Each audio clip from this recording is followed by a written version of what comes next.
Hello everyone, स्वागत है आपका आपके अपने educational YouTube channel SKD zone में। पिछले वीडियो में हम लोगों ने डिस्कस किया था उत्सर्जन तथा मानव उत्सर्जन तंत्र को, जिसका लिंक आपको यहाँ आई बटन पे मिल जाएगा। वहाँ जा कर के आप उसे डिटेल में पढ़ सकते हैं। और इस वीडियो में हम लोग डिस्कस करेंगे मूत्र निर्माण यानी फॉर्मेशन ऑफ यूरिन। उसके बाद हम लोग देखेंगे डायलिसिस क्या है, और उसके बाद हम लोग देखेंगे कि पौधों में उत्सर्जन कैसे होता है, यानी पादपों में उत्सर्जन यानी एक्सक्रीशन इन प्लांट्स, जो कि इस टॉपिक का, ये जो टॉपिक चल रहा था ना उत्सर्जन, उसका लास्ट टॉपिक होगा, यानी अंतिम बिंदु वही होगा और वही लास्ट टॉपिक होगा इस पूरे चैप्टर का, जिसका नाम क्या है, लाइफ प्रोसेसेज, जो कि 10th का पहला चैप्टर है। उसका अंतिम टॉपिक होगा एक्सक्रीशन इन प्लांट्स। उसको भी डिस्कस करेंगे हम लोग इसी वीडियो में। तो चलिए बिना किसी देर के इस वीडियो को शुरू करते हैं और डिस्कस करते हैं पहला पॉइंट, पहला टॉपिक इस वीडियो का, जिसका नाम है फॉर्मेशन ऑफ यूरिन। मूत्र निर्माण यानी फॉर्मेशन ऑफ यूरिन, ये कैसे होता है, किन किन स्टेप में होता है, वो चलिए देखते हैं। तो देखिए मेनली ये किसके द्वारा होता है, ये तो हम लोग पहले देख ही चुके हैं कि ये नेफ्रॉन के द्वारा, यानी कि जो किडनी की इकाई है, फंक्शनल और स्ट्रक्चरल यूनिट है नेफ्रॉन यानी वृक्काणु, उसके द्वारा इसका निर्माण होता है यूरिन का। ठीक, अब कौन से स्टेप्स इसमें शामिल हैं वो देख लेते हैं। तो देखिए मुख्यतः जो मूत्र निर्माण की प्रक्रिया है, यानी फॉर्मेशन ऑफ यूरिन का जो प्रोसेस है ना, वो मुख्यतः 3 स्टेप में डिवाइड है। पहला क्या स्टेप है, परानिस्यंदन, यानी जिसको इंग्लिश में कहते हैं अल्ट्रा फिल्ट्रेशन। दूसरा स्टेप है चयनात्मक पुनः अवशोषण यानी सेलेक्टिव रीएब्जॉर्प्शन।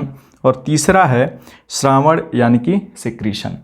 इन्हीं 3 भागों में या इन्हीं 3 चरणों में या स्टेप्स में ये यूरिन का फॉर्मेशन होता है, यानी मूत्र निर्माण होता है। तो किस स्टेप में क्या क्या होता है वो हम लोग देखते हैं, एक करके बहुत ही सिंपली समझ में आ जाएगा, थोड़ा सा ध्यान देंगे तो। और यहाँ पे ये जो नाम लिखे गए हैं ना, वो पिछले वीडियो में हम लोग ऑलरेडी डिस्कस कर चुके हैं। ठीक, क्या है कि ये जो है मोटी नलिका, वो है अभिवाही धमनिका, जो कि ब्लड को अंदर लेके जाएगा। किसमें, इसमें ये कीप जैसी जो वो है संरचना है, जिसका नाम है बोमन संपुट, या कह सकते हैं केशिका गुच्छ, जो है उसके अंदर लेके जाएगा। और वहाँ से बाहर कौन लेके निकलेगा, अपवाही धमनिका। ठीक, धमनिका का मतलब क्या है, सीधा सा कि धमनी में से जो शाखाएं निकलती है ना, वो धमनिका है, और धमनिका में से जो शाखाएं निकलेंगी वो क्या, केशिका यानी कैपिलरी होंगी। क्लियर, ये पहले हम लोग पढ़ चुके हैं जब हम लोग पढ़ रहे थे क्या, ब्लड वेसल्स। ठीक, दूसरा क्या है कि ये केशिका गुच्छ हो गया, ये बोमन संपुट हो गया, और ये यहाँ से लेकर के जहाँ बोमन संपुट खत्म होता है और वहाँ से लेकर के ये पूरा नलिकाकार जो स्ट्रक्चर है ना, वो हो गया क्या, वृक्काणु का नलिकाकार भाग। और ये जो नलिका है वो हो गया संग्राहक वाहिनी। ये हम लोग पिछले वीडियो में बहुत ही डिटेल में डिस्कस किए थे। ठीक, अब वास्तव में इन्हीं के द्वारा ये तीनों स्टेप संपन्न होते हैं। क्या क्या होता है, बहुत ही सिंपल है, देख लेते हैं एक एक करके। तो सबसे पहला है परानिस्यंदन यानी अल्ट्रा फिल्ट्रेशन। उसके अंतर्गत होता क्या है वो समझिए। सबसे पहले जब ब्लड यानी रुधिर इस अभिवाही धमनिका से होते हुए और अंदर प्रवेश करता है, यानी कि ये जो एरो लगा है ना, जो तीर का निशान लगा है, वो वास्तव में किसकी दिशा को बता रहा है, ये ब्लड यानी कि रुधिर की दिशा को बता रहा है। ठीक, तो रुधिर जो है इस अभिवाही धमनिका से यानी एफरेंट आर्टेरियोल से होते हुए अंदर जाता है ये ब्लड, और कहाँ जाता है, इस केशिका गुच्छ में। ठीक, और समझिए फिर से अंदर जाएगा तो मान लीजिए यहाँ से होते हुए बाहर भी निकलेगा, कहाँ से, अपवाही धमनिका यानी इफरेंट आर्टेरियोल से। तो अब दोनों के साइज में थोड़ा सा देखिए अंतर क्या है। इसका जो डायमीटर है ये अधिक है ना, अभिवाही धमनिका का जो डायमीटर है, जो व्यास है, जो चौड़ाई है, वो अधिक है। देखिए ये मोटी नलिका लग रही है। ठीक, और यहाँ से बाहर जो निकल रहा है ब्लड ना, वो नलिका का व्यास या चौड़ाई कह सकते हैं कि वो पतला है, इसकी अपेक्षा में थोड़ा कम है। तो अब होगा क्या वो समझिए। जब इतने मोटे नलिका से अंदर ब्लड जा रहा है, लेकिन जब बाहर निकल रहा है इतनी पतली नलिका से, यानी कि इससे पतली नलिका से बाहर निकल रहा है, तो सीधी सी बात है कि दबाव बढ़ेगा। और वो दबाव कौन महसूस करेगा, यही पतली पतली केशिकाएं जो हैं, जिसको हम लोग सम्मिलित रूप से क्या कहते हैं, केशिका गुच्छ यानी ग्लोमेरुलस। ठीक। तो हम कह सकते हैं कि क्योंकि अभिवाही धमनिका का व्यास या चौड़ापन अधिक होता है किसकी तुलना में, अपवाही धमनिका की तुलना में, इसीलिए जब वहाँ से ब्लड अंदर जाता है, रक्त या रुधिर अंदर जाता है और अपवाही धमनिका द्वारा बाहर निकलता है, तो क्योंकि अपवाही धमनिका पतली है किसकी अपेक्षा में, अभिवाही धमनिका की, इसलिए ग्लोमेरुलस पे यानी केशिका गुच्छ पे, इस पूरे गुच्छे पे प्रेशर बढ़ता है, दबाव बढ़ता है, जिसके फलस्वरूप क्या होता है कि कुछ पदार्थ छन करके यहाँ आ जाते हैं, यानी कि इसकी पतली पतली, क्योंकि हम लोग पहले से जानते हैं कि केशिका यानी कि केशिका गुच्छ के अंदर जो केशिकाएं हैं उनकी दीवार कैसी है, बहुत पतली है, तो वहाँ से छन करके यहाँ आ जाते हैं। वो पदार्थ कौन से हैं अभी हम लोग डिस्कस करेंगे, अभी बेसिक चीज़ समझिए। तो यानी कि ग्लोमेरुलस से ये पदार्थ सभी छन करके कहाँ आ गए, बोमन संपुट में, बोमन कैप्सूल में, इसमें आ गए, स्कीप जैसी संरचना में। ठीक, यहाँ तक समझ में आया। वास्तव में इसी को कहते हैं परानिस्यंदन यानी अल्ट्राफिल्ट्रेशन। तो अब आ जाते हैं कौन कौन से पदार्थ हैं वो देख लेते हैं। तो सबसे पहले क्या है, यहाँ लिखा गया है ये कौन कौन से पदार्थ, H2O, ग्लूकोज, अमीनो अम्ल, कुछ लवण यानी सॉल्ट, नाइट्रोजनी अपशिष्ट पदार्थ यानी नाइट्रोजनस वेस्ट मटेरियल, ऐसे वेस्ट मटेरियल या हानिकारक पदार्थ जिसमें क्या है, नाइट्रोजन शामिल है। क्लियर। ये सारे पदार्थ केशिका गुच्छ से छनकर बोमन संपुट में चले जाते हैं। अब क्यों चले जाते हैं वो ऐड कर सकते हैं। इसके पहले क्या ऐड कर सकते हैं कि जब अभिवाही धमनिका से रुधिर कहाँ जाता है, केशिका गुच्छ में जाता है और अपवाही धमनिका से निकलता है, तो क्योंकि अभिवाही धमनिका की चौड़ाई अधिक है अपवाही धमनिका की तुलना में, इसलिए दबाव बढ़ता है केशिका गुच्छ पे और उस दबाव के ही कारण ये सारे पदार्थ छन करके कहाँ चले जाते हैं, बोमन संपुट में यानी बोमन कैप्सूल में। क्लियर। अब देखिए क्या है कि यहाँ पे एक चीज़ समझने वाली बात ये है कि अगर बात करें नाइट्रोजनी अपशिष्ट पदार्थ की, नाइट्रोजनस वेस्ट मटेरियल की, तो वास्तव में इसको तो बाहर निकालना ही था ब्लड से, ठीक, लेकिन ये निकल गया, चलिए अच्छी बात हुई। लेकिन उसके साथ ही साथ ये सभी भी छन करके बाहर आ गए हैं। ये छन कर कहाँ चले गए हैं, बोमन संपुट में चले गए हैं। कौन, जल बहुत अधिक मात्रा में छन करके जाता है और साथ में जाता है ग्लूकोज, अमीनो अम्ल, लवण, जो कि क्या हैं, ये आवश्यक पदार्थ हैं हमारे शरीर के लिए, हमारे बॉडी के लिए ये आवश्यक पदार्थ हैं। ये छन करके अगर यूरिन के थ्रू बाहर निकलना शुरू कर गए तो ऑर्गेनिज्म वो जो है या ह्यूमन जो है वो डेड कर जाएगा बहुत जल्दी। ठीक, तो इसीलिए इनका फिर से अवशोषण होना ज़रूरी है। ठीक, तो पहला स्टेप तो क्या है कि ये ग्लोमेरुलस द्वारा ये पदार्थ छन करके कहाँ चले जाते हैं, बोमन संपुट में, और बोमन संपुट से ज्यों ही ये आगे बढ़ते हैं कहाँ आ जाते हैं, वृक्काणु के नलिकाकार भाग में। तो इन नलिकाकार भागों में जब ये आगे ऐसे बढ़ते रहते हैं ना धीरे धीरे, तो इन पदार्थों का, ये जो आवश्यक पदार्थ हैं, जो जल है, ग्लूकोज है, अमीनो अम्ल है, लवण है, इनका रीएब्जॉर्प्शन होता है। और क्योंकि इन्हीं का होता है, नाइट्रोजनी अपशिष्ट पदार्थों का लगभग नहीं होता है, ना के बराबर या थोड़ा बहुत होता भी है, तो क्योंकि ये सेलेक्टेड पदार्थों का ये अवशोषण हो रहा है, पुनः अवशोषण हो रहा है, इसलिए इसका नाम दिया गया है चयनात्मक पुनः अवशोषण या सेलेक्टिव रीएब्जॉर्प्शन। ठीक, यानी दूसरे स्टेप में हम लोग आ गए। अब इसमें क्या होगा कि वृक्काणु के नलिकाकार भाग में ये होता है। सबसे पहली बात अभी मैंने बताया कि बोमन संपुट तक तो आ गए, बोमन संपुट के बाद ज्यों ही वृक्काणु का नलिकाकार भाग यहाँ से लेकर के ये पूरा फैला हुआ है यहाँ तक, संग्राहक वाहिनी तक। ठीक, तो यहाँ से लेकर के यहाँ तक पूरे वृक्काणु के नलिकाकार भाग में क्या होता है, रीएब्जॉर्प्शन होता है, सेलेक्टिव रीएब्जॉर्प्शन होता है, सेलेक्टेड पदार्थों का पुनः अवशोषण होता है।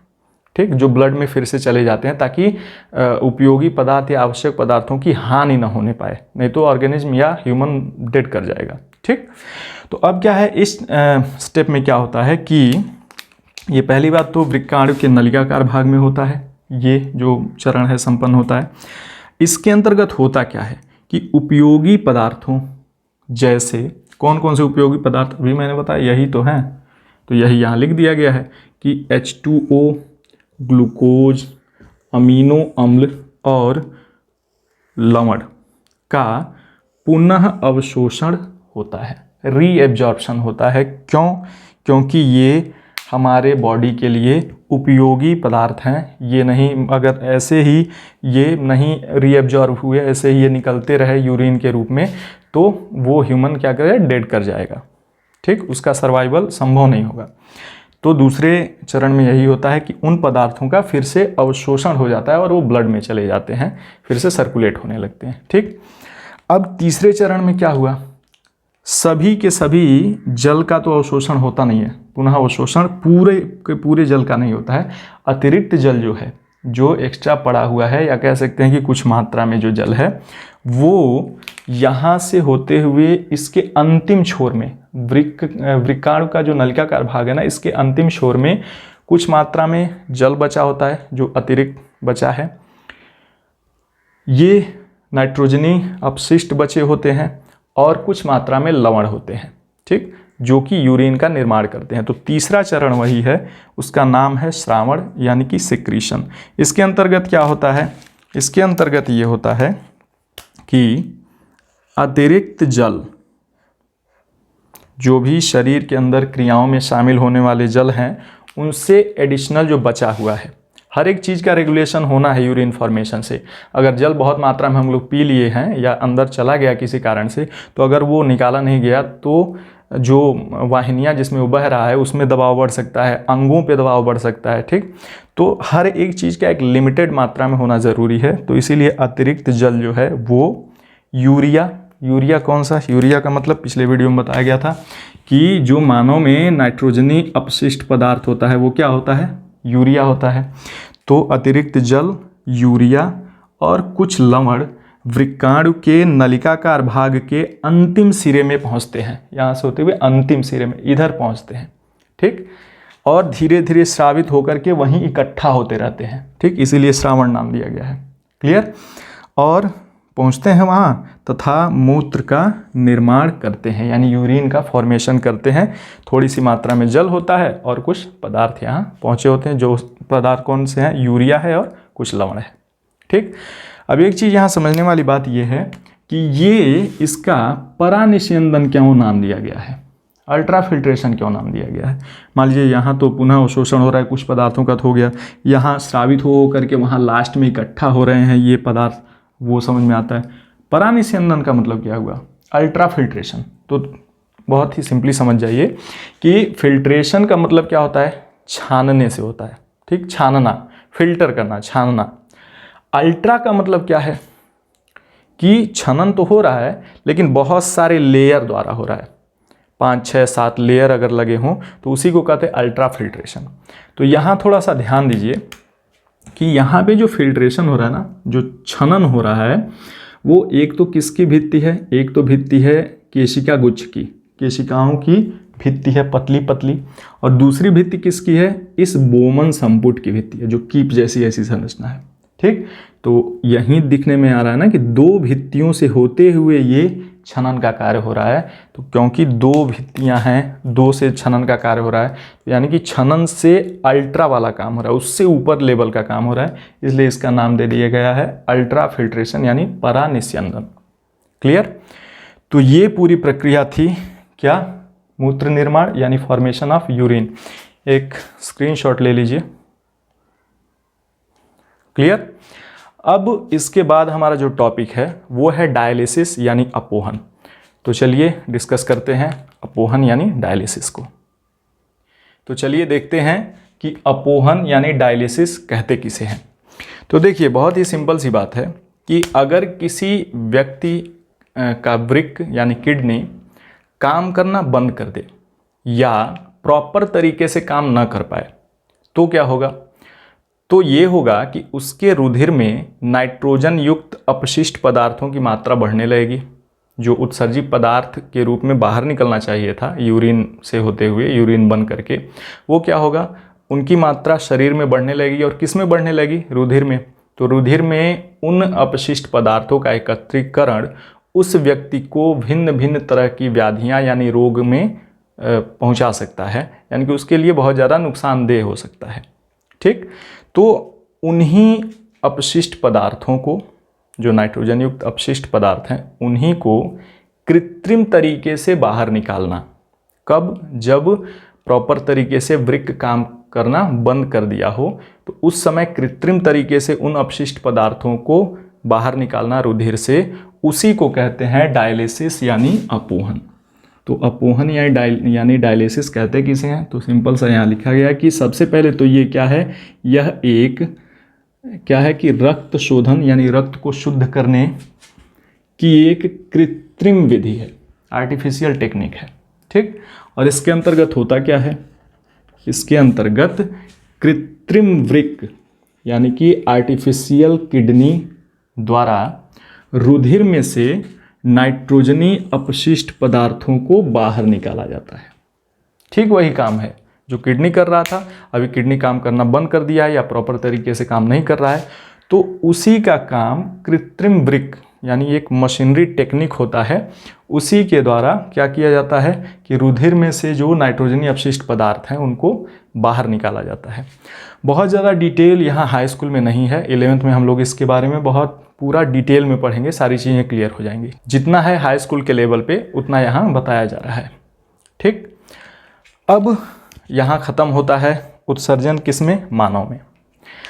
अगला टॉपिक जो है वो ये है कि पादप में उत्सर्जन कैसे होता है, यानी एक्सक्रीशन इन प्लांट्स कैसे होता है। तो देखिए, जंतुओं की तरह पौधे अपना उत्सर्जन नहीं करते, उनसे अलग उनका टेक्निक है, ठीक। उनके लिए क्या टेक्निक है वो देखते हैं।